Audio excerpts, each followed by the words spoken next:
ကဲမင်္ဂလာပါရှင်ကျွန်မကတော့ဒီနေ့စက်သားနဲ့မုန်တီနဲ့တုတ်တုံးလေးကိုပြောပြပေးပါမယ်နော်ကြိုက်နေတဲ့ရင်တော့လိုက်လို့စားပါရှင်စက်သားပြုတ်ထားတာလေးပါဒါကတော့ပါဝင်ပစ္စည်းလေးတွေဖြစ်ပါတယ်နှစ်ပိမကြီးရေငရုတ်တီစက်သွန်ဖြူငရုတ်တီကိုပြုတ်ပါမယ်မပြုတ်လဲရပါတယ်ကျွန်မကတော့ဘိုက်မနာအောင်ပြုတ်ပါတယ်ပြီးရင်စက်သားပြုတ်ပြီးတော့နှွားထားတယ်စောနာကငရုတ်တီပြုတ်ပြီးတော့ကိုချိန်မယ်ကျိတ်ဆက်တဲ့ထည့်ထားပါတယ်ပြီးဇာနာနှွားထားတဲ့ကြက်သားကိုလည်းကျိတ်ပါမယ်မကျိတ်လဲရပါတယ်ကျွန်မကတော့ကျိတ်ပါတယ်တံဖြူလေးထောင်းပါမယ်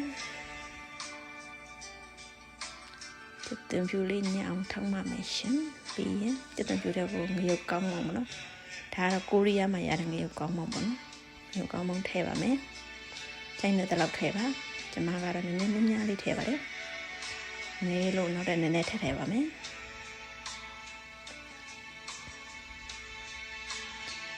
ရောတမပွားအောင်ထောင်းပါလေထောင်းပြီးရင်တော့ဇုံလေးနဲ့ကော်ပြီးတော့တဲဦးလေးကိုထည့်ပါမယ်ရှင်မြေပြီးရဲ့စက်သားရဲ့ကြိတ်ကြတဲ့ဟာတွေကိုခဏကျတဲ့ထောင်းထားတဲ့ဟာလေးထည့်ပါမယ်ပါဝင်ပစ္စည်းလေးတွေထည့်ပါမယ်ရေလေးနဲ့ကျင်းထားပါမယ်စုံကျင်းရေပေါ့နော်မျိုးစုံထည့်ပြီးကျင်းထားတာဆိုစုံကျင်းရေလေးကိုနောက်ဆုံးမှထည့်မှာပါ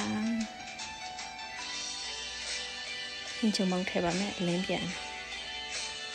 ဟင်းချုံမုံကလိုအပ်တဲ့လောက်ထည့်ပါအချိုများများကြရင်တော့ပို့ထည့်ပါမကြရင်တော့မထည့်ပါနဲ့ညီမကတော့တစုံခွဲထည့်ပါတယ်ပြီးရင်တုတ်တဲ့ထဲမှာညီမကထည့်ပြီးတော့ထည့်မတုတ်တော့ဘူးနော်ဒီထဲမှာအကုန်လုံးစားပလာအစုံအကုန်ထည့်လိုက်တာပေါ့အချိုအငန်းအဆက်အချင်းအကုန်လုံးထည့်ပြီးတော့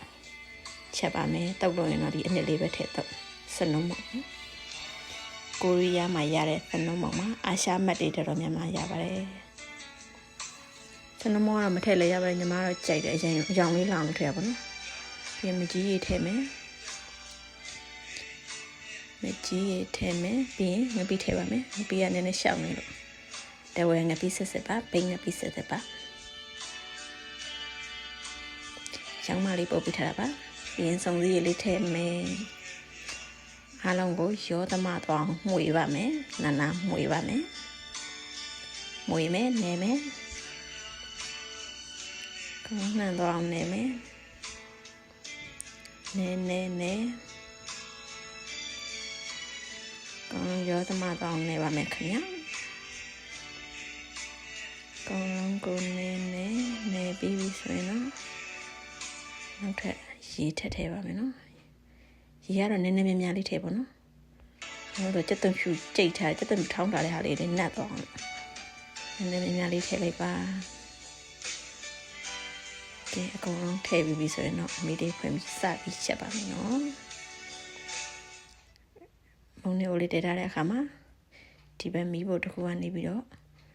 မုံဖက်ကိုပြုတ်ပါမယ်ဒါကျမသုံးတဲ့မုံဖက်ပါနော်ဟိုဘက်မှာမုံနဲ့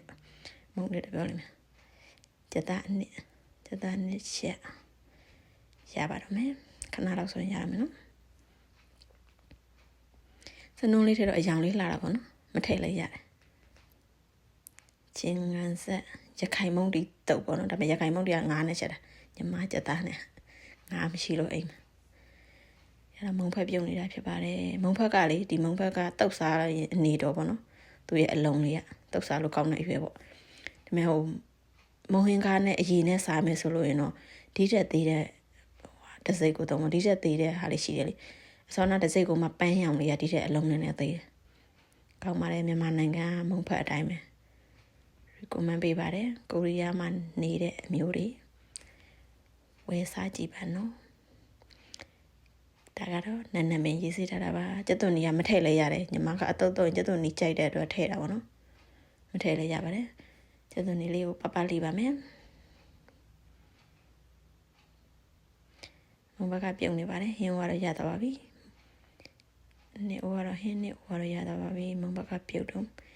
ကဲနှုံလီထားတယ်နန်းပေးရကျက်သွန်နီရဲ့ဒါမဘကရတော့ပါပြီစင်သစ်ဖြစ်နေပါပြီရှင်အားလုံး ready ဖြစ်နေပါပြီမကြီးရေကျက်သွန်နီမ ဒီချက်သွန်လေးနန်းနန်းပင်ဟင်းအနှစ်ချက်သားဟင်းအနှစ်ပေါ့နော်တောက်စားပါမယ်ချင်းငံဆက်ကိုစားချင်တော့ကိုယ့်အတကူလောက်ကြတာပေါ့နော်ပုံမှန်ဆိုရင်တော့ဒါကငါးနဲ့ချက်တာပေါ့ညီမအိမ်မှာငါးမရှိလို့ကြီးတဲ့ချက်သားနဲ့ချက်တာဒါမှစားကောင်းပါလေဟိုငါးလောက်ကြီးမဟုတ်ပဲနဲ့သူ့လောက်နေနေစားကောင်းပါရဲ့နော်စားကြည့်ပါငါမကြိုက်တဲ့လူတွေဆိုရင်တော့လုံးဝ recommend ပေးပါတယ်ချက်စားကြည့်ပါနော်ချက်သားအနှစ်လေးနဲ့မုံတီတုပ်ပါရခိုင်မုံတီတုပ်ပေါ့နော်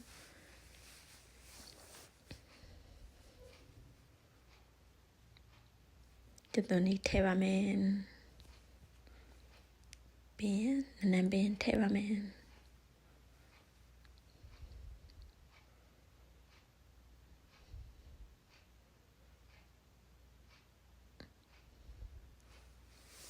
မကြီးနေလေးထည့်ပါမယ်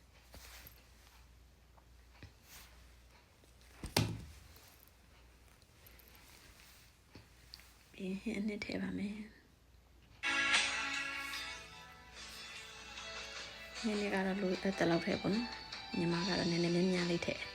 ဆိုဆိုလေးစားရတာကြိုက်တယ်ဆက်ဆက်လေးကြိုက်တဲ့အတွက်ပေါ့နော်